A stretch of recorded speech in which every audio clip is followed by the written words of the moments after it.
बताते हैं जो आ रही है रोहतक से। गुरमीत राम रहीम को पेरोल मिल गई है। गुरमीत राम रहीम को 40 दिनों की पेरोल मिली है। गुरमीत राम रहीम को राजस्थान स्थित आश्रम में ले जाया जा सकता है।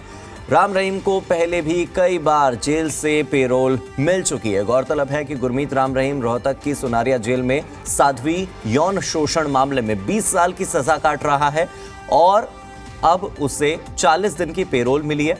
हालांकि इससे पहले जब उसे पेरोल मिली थी डेरा प्रमुख को,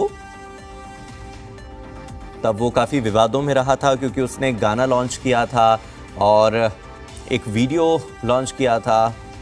काफी विवादों में रहने के बाद गुरमीत राम रहीम एक बार फिर से जेल के अंदर था और अब गुरमीत राम रहीम को फिर से 40 दिन की पेरोल मिल गई है। डेरा सच्चा सौदा के जो प्रमुख है गुरमीत राम रहीम 40 दिन के पेरोल पर बाहर है।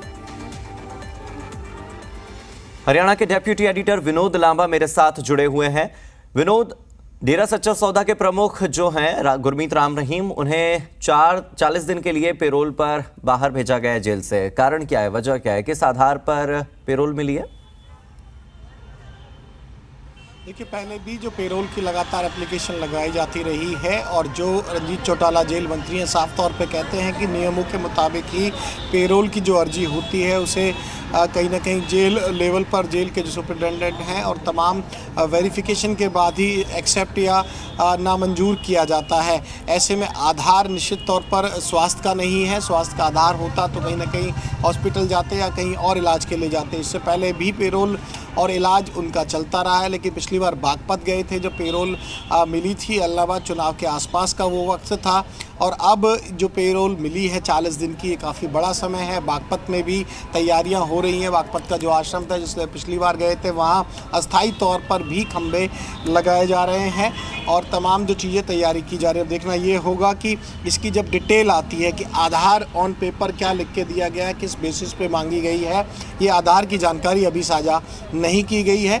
लेकिन समय समय पर पेरोल मिलने के बाद कहीं ना कहीं सवाल भी उठते रहते हैं कि इतने गंभीर आरोपों में और जिसकी गिरफ्तारी इतनी मुश्किल से हुई हो, पंचकुला में कहीं ना कहीं जिस तरह से हिंसा भी हुई थी उसकी बाबा की गिरफ्तारी से पहले पंचकुला कोर्ट में जब पेश हुए थे राम रहीम, तो उस समय भी ये तमाम चीज़ें हुई थी। ऐसे में राम रहीम पर इतने संगीन आरोपों के बाद लगातार पेरोल मिलने को लेकर जो कहीं ना कहीं सवाल होते हैं राजनीतिक स्तर पर भी भले ही कम उठे, लेकिन जिस पूरे केस में सिरसा डेरे से और जो उनके पीड़ित रहे हैं उनकी तरफ से भी लगातार सवाल उठते रहे हैं। अब आधार किस आधार पे हेल्थ पर है या कोई और वजह है, इसकी जानकारी डिटेल में अभी प्रशासन द्वारा साझा नहीं की गई है या फिर कहीं लीक नहीं की गई है।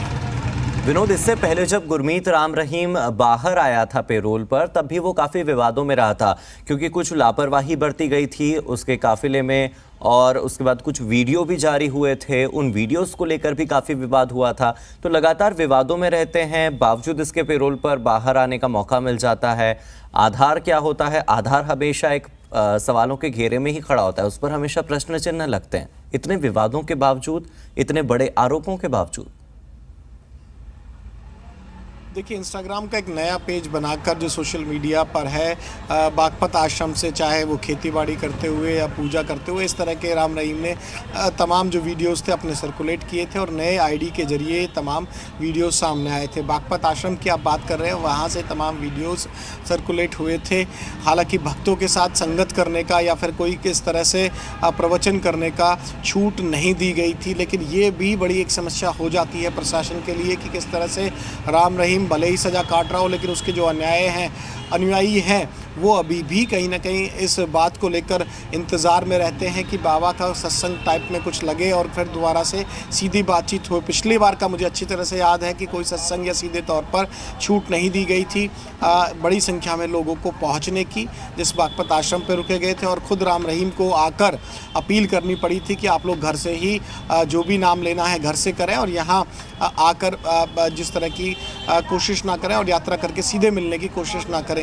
ये भी एक बड़ा सवाल हो जाता है। मैंने कहा कि जब गिरफ्तारी की बात है तो गिरफ्तारी के साथ साथ जो गिरफ्तारी के समय जिस तरह से हिंसा हुई थी वो भी काफ़ी महत्वपूर्ण है और अभी कोई भी भीड़ अगर किसी आश्रम के आसपास इकट्ठी होती है तो ये फिर एक बड़ा विवाद बन सकता है और सिर्फ दोनों पेरोल की बात नहीं है। इससे पहले स्वास्थ्य के लिए चाहे एम्स जाना हो या मेदांता जाना हो, या उससे पहले परिवार में माँ से मिलने के लिए, और करीब 4 से 5 बार ऐसी पेरोल कभी हेल्थ के बेसिस पे या कई तमाम बेसिस पे लगातार मिलती रही है। बिल्कुल। और असली नकली का जो विवाद बीच में आया था कि असली राम रहीम है, नकली राम रहीम है, उस पर भी उन्होंने अपनी बात कही थी, अपना पक्ष रखा था। तो काफ़ी विवादों के बीच इनकी छवि रहती है, व्यक्तित्व भी काफ़ी विवादित है। बावजूद इसके हर बार पेरोल मिल जाती है और आधार हमेशा सवालों के घेरे में होता है।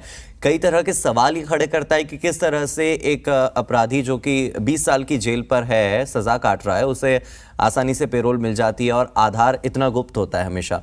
ठीक है, बहुत बहुत शुक्रिया विनोद आपका, आप मेरे साथ बने रहिए।